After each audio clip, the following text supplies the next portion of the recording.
பிள்ளைகளுக்கு இறைவனின் நாமத்தை சூட்டுவது ஏன் தெரியுமா? பிள்ளைகளுக்கு இறைவனின் நாமத்தை சூட்டுவது ஏன் தெரியுமா? ஒரு மன்னன் பெருமாளிடம் மிகுந்த பக்தி கொண்டிருந்தான். தினமும் பெருமாளை வணங்காமலும் அவரது திருநாமங்களை உச்சரிக்காமலும் அவனுக்கு எந்த வேலையும் செய்ய முடியாது. ஆனாலும் அவனின் முன் வினை அவனை தொடர்ந்தது. அதன் பலனாக அவன் பல நோய்களால் அவதிப்பட்டான்.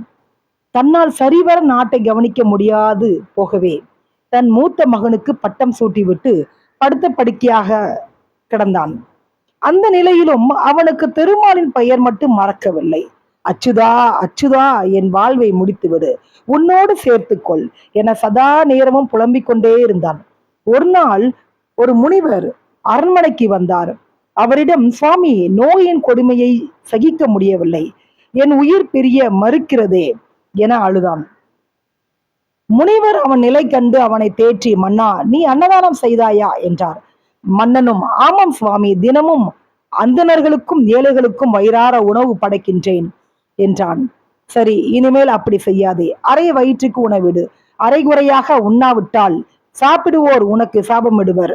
சாபத்தின் கடுமையால் இறந்து போவாய் என்றார் முனிவர். அவர் சொன்னதில் மன்னனுக்கு உடன்பாடு இல்லை என்றாலும் ஒரு மகானை சொல்கிறாரே என ஏற்றுக்கொண்ட மன்னன் அரை சாப்பாடு போட உத்தரவு போட்டான். சாப்பிட்டவர்கள் சபித்தார்கள். ஆனாலும் மன்னனின் உயிர் பிரியவில்லை. இது என்ன ஆச்சரியம்! என் வியாதியின் கொடுமையையும் சாபத்தையும் சேர்த்து அனுபவித்த சூழ்நிலையில் முனிவர் மீண்டும் வந்தார்.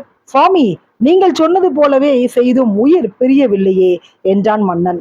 மன்னா, நானும் வரும் வழியில் தான் கவனித்தேன். உன் ஏவலர்கள் தானம் இடும்போது அச்சுதா, அச்சுதா என பரந்தாமனின் பெயரை சொல்லி உணவிடுகின்றனர். அச்சுதன் என்ற பெயர் சொன்னால் உயிர் பெரியாது.